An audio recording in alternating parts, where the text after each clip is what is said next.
Olá, sejam todos bem-vindos a Moz Accounting. Meu nome é Jaime Luiz e este é o seu curso de trabalho de fim de exercício. Para hoje, trazemos apenas duas coisas: como elaborar demonstração de resultados e como elaborar um balanço, tudo isso no âmbito do trabalho de fim de exercício. Primeiro, para podermos elaborar a demonstração de resultados, nós vamos ter como base o balancete retificado. Hoje, neste balancete, nós ainda temos as contas da classe 6 e 7. Na verdade, a demonstração de resultados seria a demonstração do desempenho das atividades da empresa. Isto é a partir deste demonstrativo que nós queremos saber como é que a empresa se comportou em termos de receitas e em termos de custo. Então, temos aí o nosso balancete retificado, que, portanto, conseguimos visualizar aí a maioria das contas que vamos usar para podermos elaborar a demonstração de resultados. Dizer que o nosso foco estará, portanto, nas contas da classe 6 e 7. Então, por enquanto, apenas centre-se nessas duas classes. Então, temos aí a estrutura da demonstração de resultados. Gostava de dizer que essa é a estrutura que nós conseguimos visualizar no Plano Geral de Contabilidade, o PGC-NIRF. Então, podem lá consultar. O modelo que nós vamos usar será baseado, portanto, no PGC-NIRF. Então, portanto, a tabela seria mais ou menos uma tabela em que temos a primeira a descrição, depois temos as notas, temos o período N, que é o período que nós queremos avaliar, e o período N-1. Dizer que essa coluna, para o caso em específico do nosso exercício, nós não vamos preencher, porque, portanto, não temos a análise comparativa. Vamos centrar no período N, portanto, queremos produzir a demonstração de resultados do período N. Dizer que as notas explicativas nós podemos colocar aí, portanto, nessa coluna, por exemplo, alguns números, 1, 2, 3, e por baixo podemos explicar, podemos detalhar aquilo que, portanto, são os elementos dessa rúbrica. Temos, portanto, primeiro, venda de bens ou prestação de serviços. Então, vamos ao nosso balancete, especificamente na conta 7.1. Conseguimos visualizar aí o valor de 1.420.000. E, portanto, vamos pôr aí no período N. A seguir, vamos ver o custo dos inventários. Portanto, vamos para a nossa conta 6.1. Custo, portanto, dos inventários ou das mercadorias vendidas ou consumidas. Conseguimos ver aí um valor de 600.000. Portanto, este valor podemos colocar entre parênteses para simbolizar que é, na verdade, uma espécie de valor negativo, pois no final das contas nós queremos ver que as receitas como valor positivo e os gastos como valor negativo. Então, temos aí 600.000. Então, caso estivéssemos a usar outros modelos, a seguir nós teríamos a margem bruta. Mas, portanto, estamos a usar o modelo, não há necessidade. A margem bruta, na verdade, seria a diferença entre a receita, que provém da venda e prestação de serviços, menos o custo das mercadorias vendidas ou consumidas. Que para esse caso seria, portanto, um valor de 820.000 meticais. A seguir temos aí abaixo, vamos arrolar, portanto, os gastos operacionais. Temos primeiro gasto com pessoal, no valor de 298.000. Vamos, portanto, à rúbrica 6.2 do balancete e vamos buscar o saldo, está lá. A seguir temos fornecimentos de serviços de terceiros. Mesma coisa, vamos para o balancete na rúbrica 6.3 e vamos buscar esse valor de 236.250.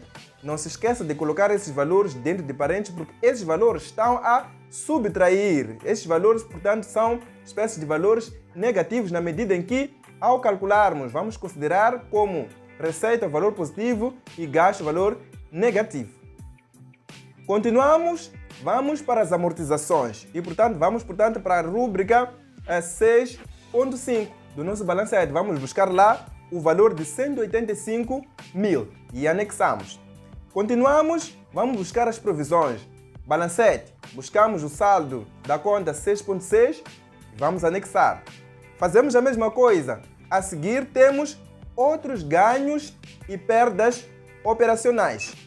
Portanto, para o nosso caso em específico, nós não temos perdas operacionais, mas temos aí rendimentos e ganhos operacionais, onde temos a conta 7.5 rendimentos suplementares e temos também a conta 7.6 outros rendimentos operacionais. Então, para essa rúbrica, nós vamos adicionar esses dois valores.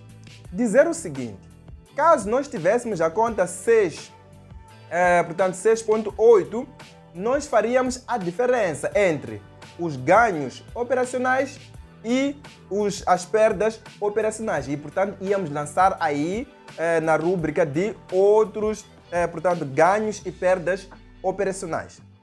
A seguir, através desses dados que nós já temos, desde, portanto, a venda de bens e serviços até então, nós temos, portanto, aquilo que seria o resultado operacional, o resultado que provém das operações da empresa. Então, que seria mais ou menos a margem bruta, já havia mencionado lá, um valor de 820 mil, menos, portanto, esses gastos todos que nós temos aí, mais esse rendimento operacional. Então, teríamos um valor de resultado operacional de 118.250. Continuamos, portanto, a preencher o nosso mapa de demonstração de resultados. Vamos ter aí rendimentos financeiros.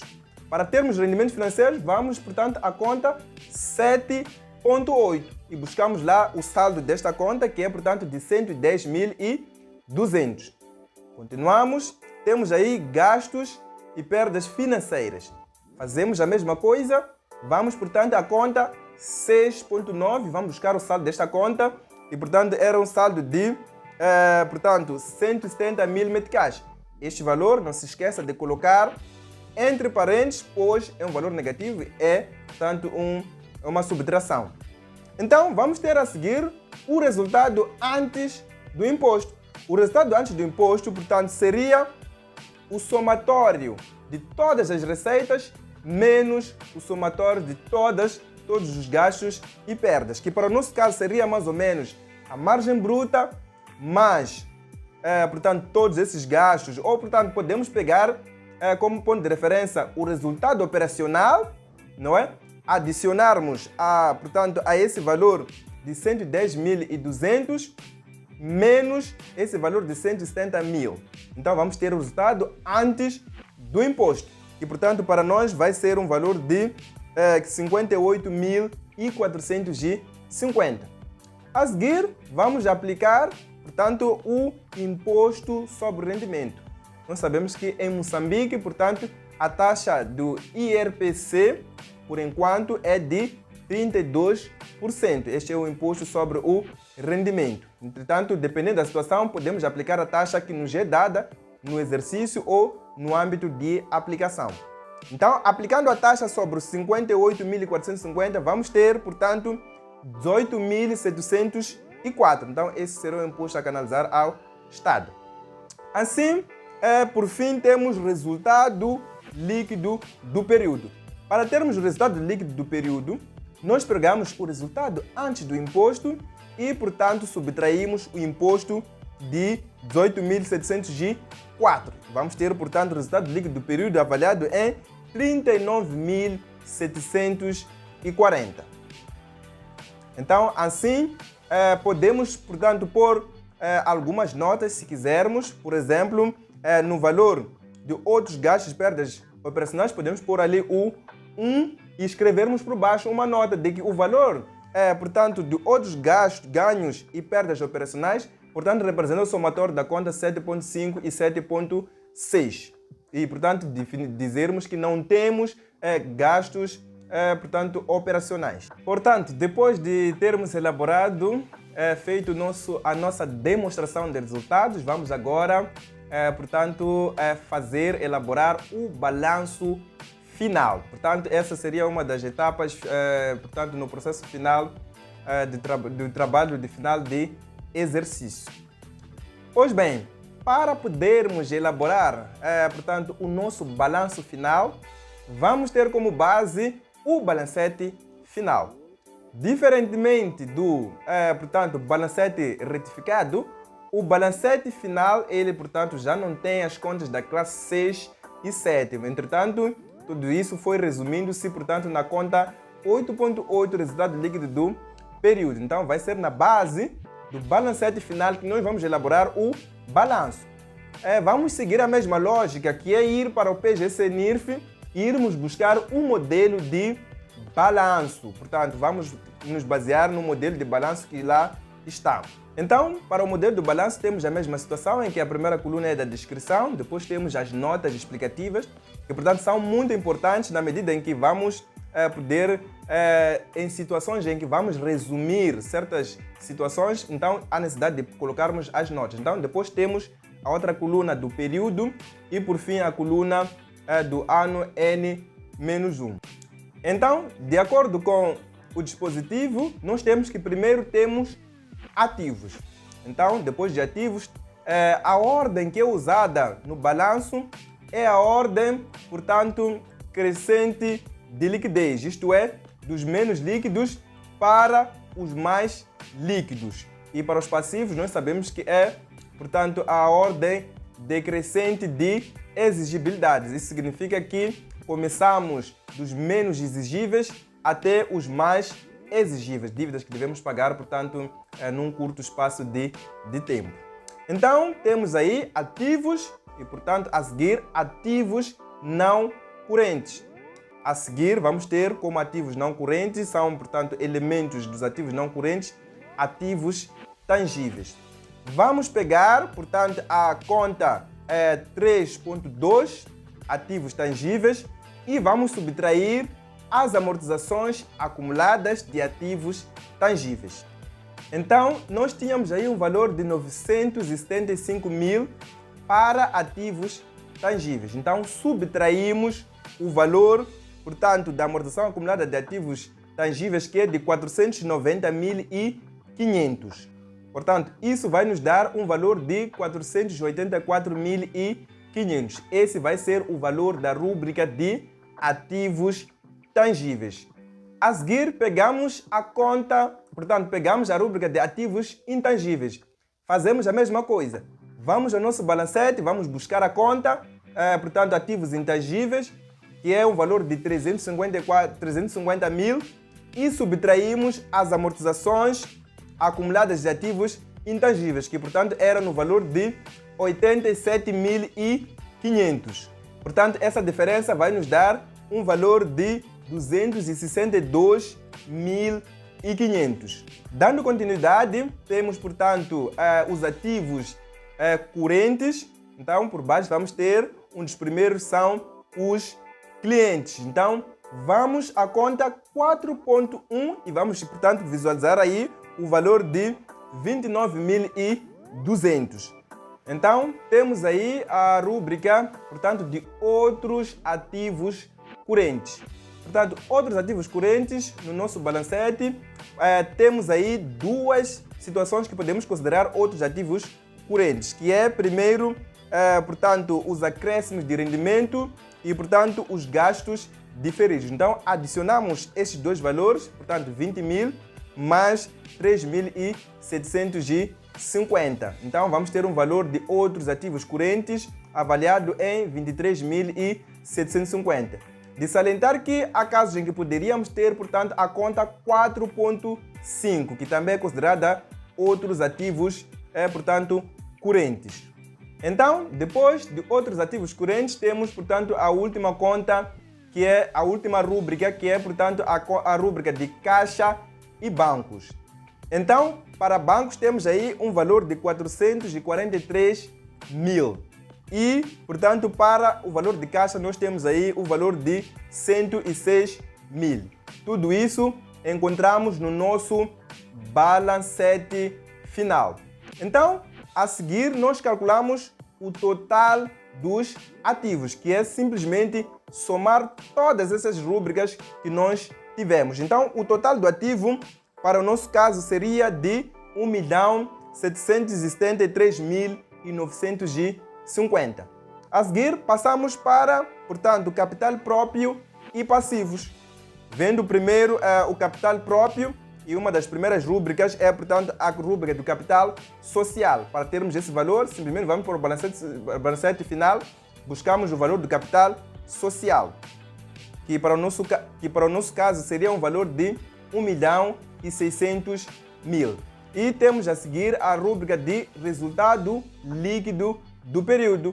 Também, para termos o valor dessa conta, nós vamos, portanto, ao balancete final, vamos buscar o valor dessa conta, que para o nosso caso seria, portanto, de 39.746, que seria a soma de 1.600.000 e, portanto, 39.746. Então, a soma desses dois valores, nós vamos ter 1.639.746. Continuamos para os passivos e começamos, portanto, pelos passivos não correntes. O passivo não corrente que, portanto, temos aí seria, portanto, a provisão. Então, vamos para o nosso balancete e vamos buscar o valor da provisão, que é, portanto, o valor de 7.500. Anexamos aí. Depois dos passivos não correntes, passamos para os passivos correntes, que, portanto, vamos começar aí pelo fornecedor. Vamos fazer a mesma coisa. Vamos para o nosso balancete, vamos buscar a conta fornecedores, que é, para o nosso caso, um valor de 80.000. Então, lançamos aí. A seguir, vamos ter outros impostos a pagar, que, portanto, esse seria, portanto, o valor do IRPC que nós calculamos. Portanto, está lá na rúbrica da conta 4.4, Estado. Então, vamos anexar aí. E é um valor de 18.704.